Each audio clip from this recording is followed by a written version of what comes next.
Well, talk about dedication. Here's the headline. Harvard students accomplish grueling 12-hour hunger strike. And of course, the intranet has something to say about this. But first, I would like to personally congratulate these Harvard students. They finally decolonized lunch. So let's see what the Harvard Crimson has to say about this. More than 30 Harvard students hunger strike for 12 hours in solidarity with Brown protesters. It says more than 30 pro-Palestinian Harvard students participated in a 12-hour hunger strike Friday in solidarity with 17 students at Brown University who refused to eat for 8 days to pressure the Brown Corporation to divest from Israel. So if the Brown University students refused to eat for 8 days, well, that is impressive. Although, the left is redefining everything these days. When they say hunger strike, they might just mean they don't eat until they get hungry. So I think what's really interesting about this is that anybody would think that a 12-hour hunger strike would influence anybody.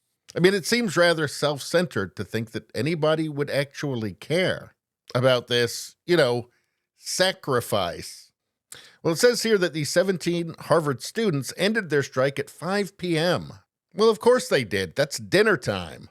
But apparently, it wasn't just the 12-hour hunger strike. They also went 12 hours without reminding anybody to use their neopronouns. Not once did they scream collectively that rice pudding is genocide. Also, according to reports, all of them remained the same gender the entire 12 hours.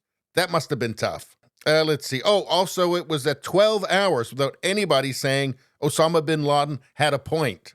And this one, I think most important, probably the toughest one, no TikToks. Except TikToks about the hunger strike, which was actually about 4,000 TikToks. Well, what does it say in this Harvard Crimson article? It says the students intended to strike until the Brown Corporation considered a resolution to divest from, quote, companies which profit from human rights abuses in Palestine. But they ended the strike after Brown University President Christina H. Paxson denied their request. So what was more heroic? Storming the beaches at Normandy or missing lunch? I don't know. I can't answer that question. That's a question for everybody to answer in their own hearts. So what did the internet have to say? Well, mostly peaceful memes said, damn, that's crazy. How'd they do it? They did it all by missing lunch. If they ended the strike at 5 p.m., just in time for dinner, that means they hadn't eaten since 5 a.m. And most of them were probably fat, too. I hope they had ambulances on hand. Let's see, how about this one? Breaking. 30-plus people skipped lunch.